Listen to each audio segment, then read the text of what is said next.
नमस्कार दोस्तों, कैसे हैं आप सभी। स्वागत है आप सभी का स्टडी पॉइंट अंश चैनल पर। और आज की इस वीडियो में हम अध्ययन करेंगे हिंदी के बेहद ही महत्वपूर्ण 25 प्रश्नों का, जो कि परीक्षा की दृष्टि से बहुत ही इम्पोर्टेंट है, महत्वपूर्ण है। आने वाले सभी टेट एग्जाम के लिए आपके लिए बहुत ही लाभकारी होगी ये वीडियो। अगर आपने अभी तक मेरे चैनल को सब्सक्राइब नहीं किया है तो प्लीज़ सब्सक्राइब करें और ऐसे ही वीडियोस पाते रहें। तो चलिए शुरुआत करते हैं आज के हमारे हिंदी व्याकरण के 25 प्रश्नों की प्रैक्टिस। पहला जो क्वेश्चन है वो है, गधा का पर्यायवाची शब्द क्या है। पहला जो क्वेश्चन है वो है, गधा का पर्यायवाची शब्द क्या है। तो यहाँ पे 4 ऑप्शन दिए हैं। पहला है अकिंचन, अनुकंपा, शुक्र, गर्दभ। तो इनमें से सही आंसर क्या है आपका सही आंसर है गर्दभ। ठीक है, तो गधा का पर्यायवाची शब्द हुआ आपका गर्दभ। दूसरा आपका क्वेश्चन है, किरण का पर्यायवाची शब्द है। किरण का पर्यायवाची शब्द क्या है। तो इसमें भी आपके 4 ऑप्शन दिए हैं, रश्मि, दया, निस्तार, अंबर। तो इसमें से जो दूसरे का सही ऑप्शन है वो क्या है आपका रश्मि। रश्मि जो है किरण का पर्यायवाची शब्द है। ओज का पर्यायवाची शब्द क्या है। ओज का पर्यायवाची शब्द क्या है आपका। तो इसके भी 4 ऑप्शन दिए हैं आपके, वंशीधर, शक्ति, उम्दा, अटवी। तो सही आंसर क्या हो जाएगा आपका शक्ति। ओज मतलब क्या होता है, शक्ति होता है। ठीक है, नेक्स्ट क्वेश्चन है आपका, किस रस को रसराज कहा जाता है। भाई ये तो आप सभी को पता भी होगा कि किस रस को रसराज कहा जाता है। तो रसराज जो कहा जाता है, किसे कहा जाता है, श्रृंगार रस को। किसको, श्रृंगार रस को जो है वो रसराज कहा जाता है। नेक्स्ट है हमारा 5th नंबर का क्वेश्चन, गरुण का पर्यायवाची शब्द क्या है। गरुण का पर्यायवाची शब्द क्या है। तो आपको बताना है क्वेश्चन नंबर 5th में कि गरुण का पर्यायवाची शब्द क्या है। यहाँ पे आपके 4 ऑप्शन दिए हैं, खगेश, हरियान, निलय, विषमुख। तो यहाँ पे जो सही आंसर है वो हो जाएगा आपका निलय।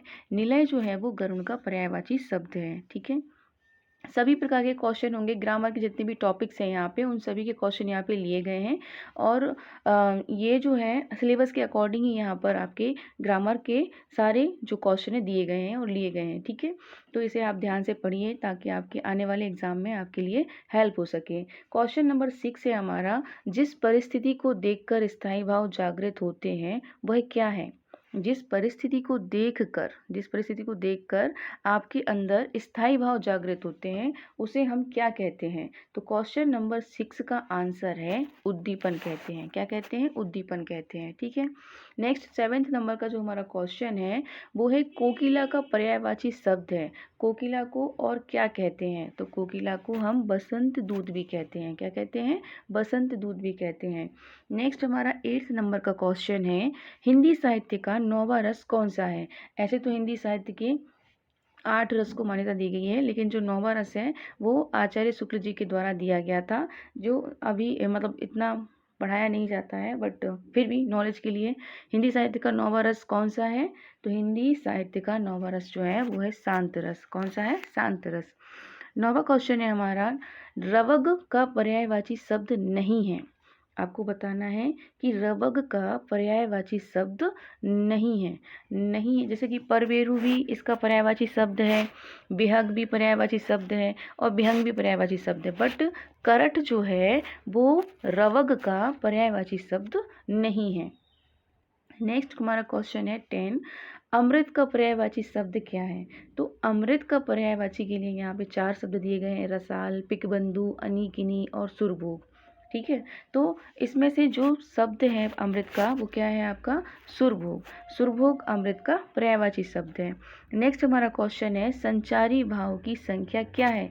ये तो आपको पता ही होगा कि संचारी भाव की संख्या जो है वो कितनी है, 33 है। कितनी है, 33 है, 33। नेक्स्ट हमारा 12th नंबर का क्वेश्चन है, कृपा का पर्यायवाची शब्द नहीं है। कृपा का पर्यायवाची शब्द नहीं है। तो कृपा का पर्यायवाची शब्द नहीं, यहाँ पे 4 ऑप्शन दिए हैं। एक तो दिया है दया, अनुग्रह, अनुकंपा। ये तीनों ही कृपा के पर्यायवाची शब्द हैं। अगर नहीं है तो वो है इंदिवर। देखिए आप आंसर 2 प्रकार से दे सकते हैं। जब आंसर नेगेटिव आते हैं ना, तब तो आपको फाइंड आउट ही करना है कि जो शब्द नहीं है, तब आपको मालूम होना चाहिए कि ये भी है, ये भी है, ये भी है। तो ओबियसली जब ये तीनों ही इसके पर्यायवाची हैं तो नहीं जो है वो कौन सा हो जाएगा, इंदिवर। और दूसरा इस प्रकार से दे सकते हैं, जैसे कि यहाँ पे लिखा है कि काक का पर्यायवाची शब्द है, तो आपको बताना है कि काक का पर्यायवाची शब्द क्या है। तो अगर आपको काक का मतलब पता है तो आप समझ जाएंगे कि इसका आंसर जो है वो ये भी नहीं है, किन्नरेश भी नहीं है, उम्दा भी नहीं है, शोध भी नहीं है। तो सही आंसर क्या हो जाएगा आपका? वायस हो जाएगा। क्या हो जाएगा? वायस हो जाएगा। ठीक है। नेक्स्ट है हमारा 40 नंबर का क्वेश्चन, गणेश का पर्यायवाची शब्द नहीं है। नहीं है तो सबको पता है कि गणपति मीन्स गणेश, लंबोदर भी, गजानन भी, ये सभी हमारे गणेश जी के नाम हैं। अगर नहीं है तो वो क्या है? चंद्रहास। क्या है? चंद्रहास। ठीक है। रस का शाब्दिक अर्थ क्या है? तो रस का शाब्दिक अर्थ होता है आनंद। क्या होता है? आनंद होता है। रस का शाब्दिक अर्थ क्या होता है? आनंद होता है। नेक्स्ट हमारा क्वेश्चन है 16 नंबर का कि गंगा का पर्यायवाची शब्द नहीं है। गंगा का पर्यायवाची शब्द नहीं है तो वो है आपका यदुनंदन। भागीरथी, सुरसरिता और भागीरथ, ये तीनों जो है गंगा के पर्यायवाची हैं। अगर नहीं है तो वो क्या है? यदुनंदन। ठीक है। नेक्स्ट हमारा क्वेश्चन है, शांत रस का स्थायी भाव क्या है? शांत रस का स्थायी भाव क्या है? तो शांत रस का जो स्थायी भाव होता है, यहाँ पे 4 ऑप्शन दिए। उत्साह तो हो नहीं सकता है, क्योंकि उत्साह मीन्स क्या होता है? एक्साइटमेंट होता है। ठीक है। जुगुप्सा भी वही है, हास भी। जुगुप्सा मीन्स घृणा और हास मीन्स आपका हंसी वाली बात हो जाती है।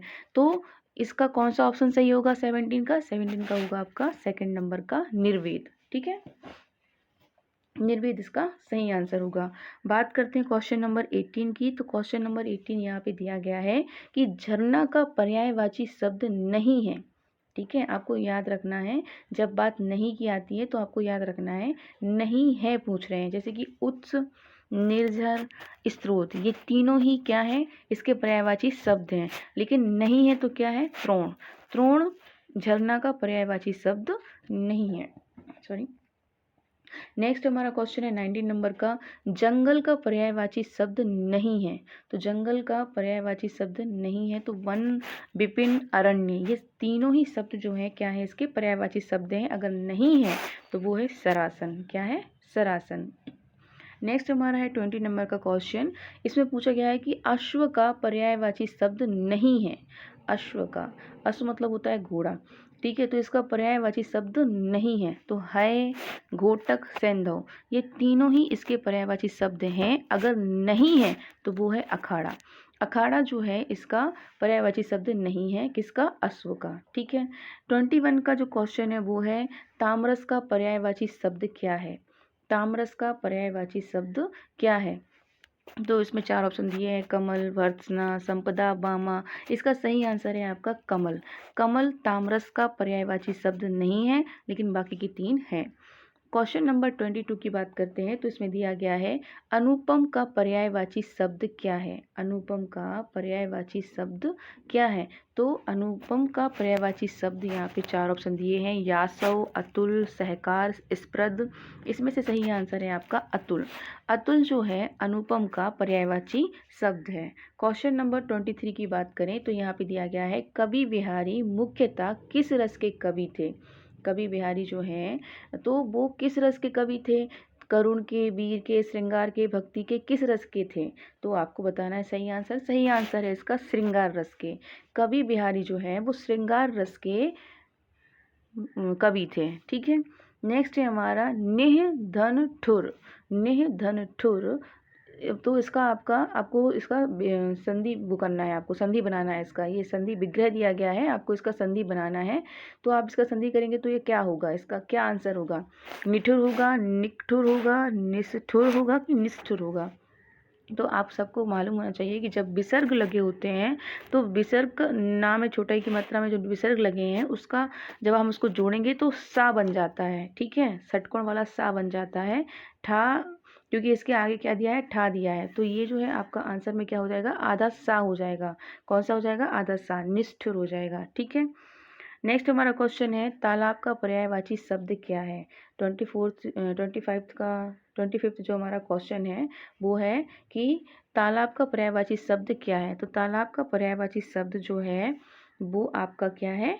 सरोवर है। क्या है? सरोवर है। ठीक है, जलयान, प्रस्तर, इला, ये सभी इसके पर्यायवाची शब्द नहीं है। तालाब का पर्यायवाची शब्द होता है क्या? सरोवर। तो ये थे आज के हमारे 25 क्वेश्चन जो कि हिंदी ग्रामर से लिए गए थे, जो कि सिलेबस के अकॉर्डिंग है, इम्पोर्टेंट है।